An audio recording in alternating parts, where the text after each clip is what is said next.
Inevitably, the topic of conversation is all about transfers at the moment. Is there any update you can give us? Any incomings, outgoings, imminent? No, we are trying. We're trying. We've got quite a number.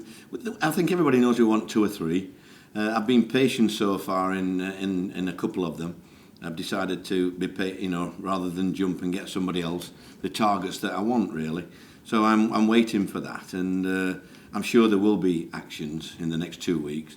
But it's like everything else. Premier League clubs are wanting to keep the players, and Championship clubs are a little bit loath to let you have some of their players. So it's just a matter of being patient, really. We're looking abroad as well. We've got new recruitment people as well. So I'm optimistic that we can get 2 or 3 in before the end of the window. You said when you spoke to us after the game on Tuesday night that you were due to have a conversation with the owner, Kevin Nagle, on Wednesday morning. So how did that go? Are you both very much on the same page? Yeah, I think Kevin stressed that there is money there. That the FFP has made it very difficult for new owners to come in and splash millions when they've got a budget from the last year to deal with. So I think everybody, you've got to realise that. We've still got wages in that budget for my 3 players, 2 to 3 players. Are you with me? So that's what I'm going to use. But unfortunately, we haven't got excess millions to spend on transfers. Like we're playing on Saturday and we've got a team that spent £40 million on players for the Championship. I never thought in my wildest dreams in my career you'd ever get a team spending that sort of money in the Championship. I know they've sold players, but even so, spending that sort of money in the Championship, the biggest wage bill there's ever been in the Championship. It shows you what we're up against now, and the level of, especially the teams that's come down with the parachute payments. Is there some degree of frustration that it seems from things that you've said that maybe 1 or 2 either players or their agents have messed you about a bit? Is that I think it's true. Manager? And clubs. Clubs as well have promised me certain things and then they've reneged on the promise. So I'm afraid you get that in football. I always think what goes around comes around me, and they'll get the comeuppance. So we'll have to see, won't we, over the year? Might tell you at the end of the year who messed me around. In terms of then the next couple of weeks, our fans going to have to be patient, and it literally might be 11th hour just while everyone gets their ducks in a row. Yeah, I don't think it'll be the 11th hour for everybody. I think, hopefully we'll get 1 in, maybe 2 in, and then on the transfer deadline, I hope get our 3rd in. But we are working hard at that. It's just very difficult. I was speaking to somebody this morning, and Kevin will get the blame because we haven't done this and we haven't done that. But we've only signed a reserve goalkeeper and a fullback on a loan. So fans are bound to think that. Are you with me? Bound to have a go. I've advised Kevin not to look at social media, because if I'd look at it, I'm sure I'll get abuse in the next few weeks. We've just got to get on with what we thought. We want. I've told Kevin I'm going to do the best I can with what I've got to get results. We've got a difficult start. Everybody knows the games are very difficult, but we've got to try and come out with something and build and then get amongst it. And that's what we're going to do. I don't think you can fault any of the lads' effort. I think they're giving everything. It's just the fans are going to be important to get behind us, especially at home. Nobody gives us much chance on Saturday against a team like that. But football's a funny game, and I've seen some strange results. So we've got to try and enjoy it. I thought the other night the lads enjoyed that battle, even though with 10 men. I thought they enjoyed it, and I think you play better when you enjoy it. Quick word on Jaheim Headley, who you've referenced there, and some really awful abuse directed his way this week. Have you had to put your arm around him a little bit, have a conversation about that? Obviously, we've seen the club statement condemning any kind of racist abuse, any abuse of players. Do you speak to Jaheim about that? I think, obviously, I've always been of the opinion that the police should get involved with that. We shouldn't have a social media source that there can't be people to blame for things like that. You'll always get that, I'm afraid. I was saying to Jaheim about, over the last few years, the things that's been said about me on social media. You couldn't print them really, but you've got to let it bounce off you really. Myself, And I said to James, the type of person that's done that might not even be Huddersfield fans. They might be in a little cage somewhere with the blinds closed on the little keyboard and want to be nasty, and that's how people are nowadays. But it's a sad few people like that, but they all need help, these people. Is Jim all right? Yeah, he seems all right, yeah. Because I give him a rollicking as well, by the way. It weren't all nice things. Obviously, with his sending off, he will learn from that, I guess. Hopefully, yeah. You've made reference to Leicester. Perhaps from the outside looking in, people will see you as underdogs. Do you actually quite like it when it's that kind of setup? Absolutely. Expecting Leicester to come? Yeah, absolutely. I mean, most games this year will be underdogs. You know, the bookies have got us down to be third bottom equal or second bottom equal, you know. But I think that's the challenge in the I love the Championship. I love my lads to roll the sleeves up and let's compete. I love the fans to get behind us. And you know, it's a great place to play the John Smith Stadium. So I'm looking forward to Saturday, mate. And I'm glad they've won both the games so far. Are you with me? And I mean, they've scored goals like, you know, Lionel Messi couldn't have scored 2 goals better than what the lad scored for Leicester. What's his name? Pardon? Was it Dewsbury Hall? That's the one. Are you surprised that they're back in the Championship? Well, they shouldn't be. I don't think they should be, me. I'm a big believer that if Brendan Rodgers had stayed there, they'd have stayed up. So, you know, they'd made their own bed, really.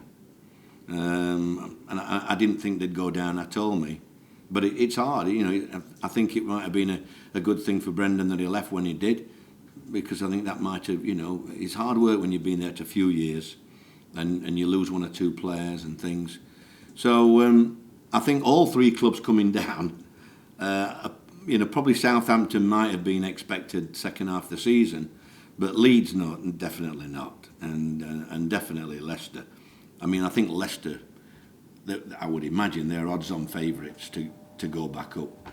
I sent somebody to watch them last week, and I said, what were they like? He said, well, I think they've got 2 teams that could get promotion this year.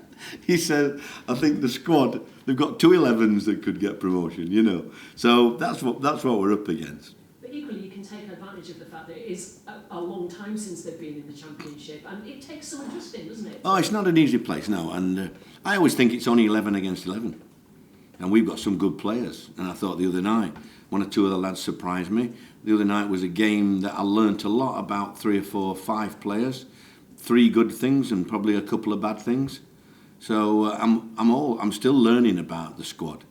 That's why there will be incomings and outgoings before the end of the window. Injury-wise, how are you looking?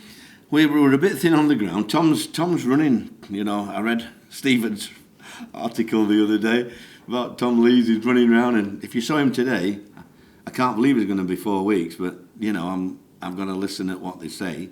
Matty Lawrence is. I'm hoping he can. Matty Lawrence. I must call him Matty Lawrence 10 times a day. That was a player I had at Crystal Palace. But Matty Pearson. Right. I'm hoping he can do a little bit tomorrow. It's still very sore. We won't risk it if there's a doubt about it. But you know, Matty's one of them that if he can play, he will do. So we'll have to wait and see. Hoggy came through the other night, okay. It's 45 minutes, so I think he'll be available. And I don't think there were anybody else really. All the lads come through really. One last one from me, slightly left field one, but this is the first time that Huddersfield have played Leicester since we sadly lost Frank Worthington, a club legend for both of those clubs. Is he somebody that you encountered at all, either on the speaking circuit or as a player? Yeah. And any memories of Frank Worthington that you could share with us? I only had an evening with him in a hotel many years ago.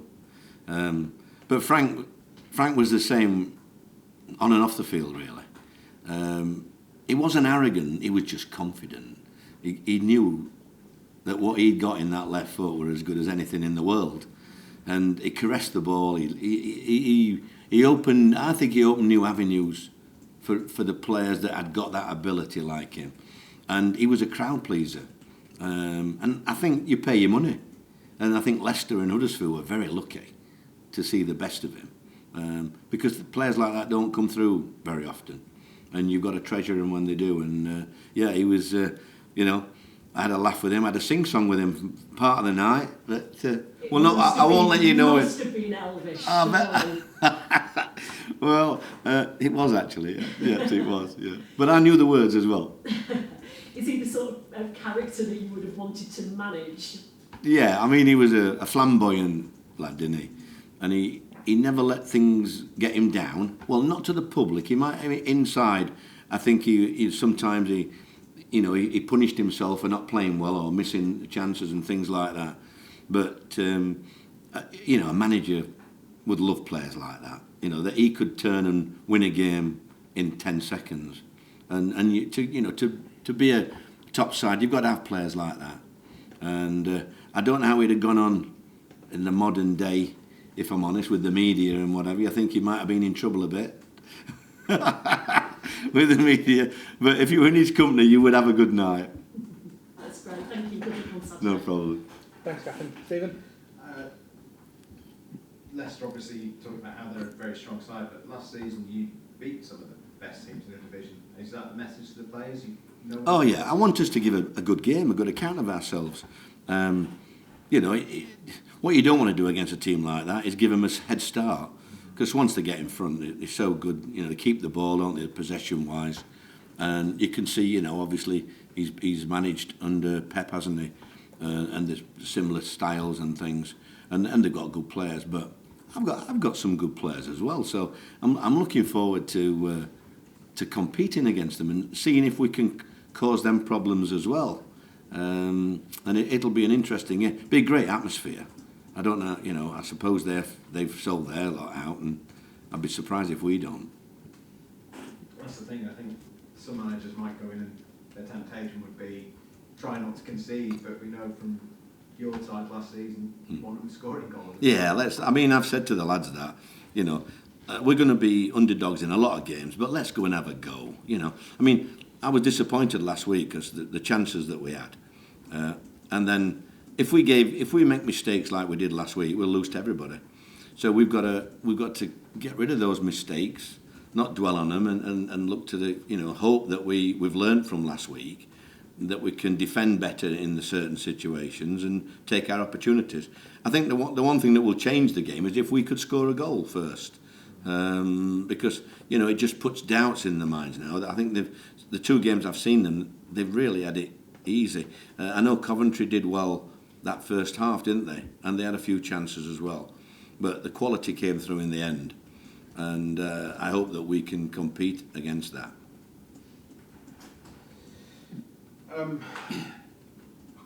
Yeah, so sorry, I've gone blank here. Where do you see Leicester's main strengths being? Main threat? Yeah. I think everywhere. Yeah. They've got. I don't think there's. You know, you tell me where there's a weakness, let alone the main threat. They've got attacking players, wide players, as good as anything. Two international strikers that would get in anybody's team in our league. Midfield very strong. You know, I mean, they've paid millions for the midfield players, haven't they? And linked with another player today that we spoke about, another midfield player. And then, you know, you look at the back lines and as strong as anything. So, you know, we've got to try and find a weakness the way we play, but we've got to just do our own thing, really. I thought last year we give every team a game. You know, we got beat 4-0, didn't we, twice? But I think we were just learning then about everybody. And I think after that, we gave it, you know, we did lose the game or two, but we competed with everybody. And that's what I want us to do, really. Compete and enjoy it. I want us to enjoy the football, the working hard, and get, you know, the fans enjoying it. You mentioned a moment ago those errors last weekend and how to get rid of them. Was that just sort of are you hoping that was just an opening weekend thing, maybe a little bit of... Well, there weren't errors I expected, if I'm honest. Yeah. You know, obviously the first one, Lee and Helly were disappointed, probably Reggie a little bit, because that shouldn't have happened, really. We're never in danger there. The second one, I think a couple of lads slept and should have tracked him before he started off on his run. The third one, I still think it's offside, even though Kevin Friend assures me it's not. I don't know whether he's got our pictures for that, but you know, and it's all about chances. We had 3 or 4 great chances, really, better chances than what they had, and we couldn't take any of them. And goals change games, always will.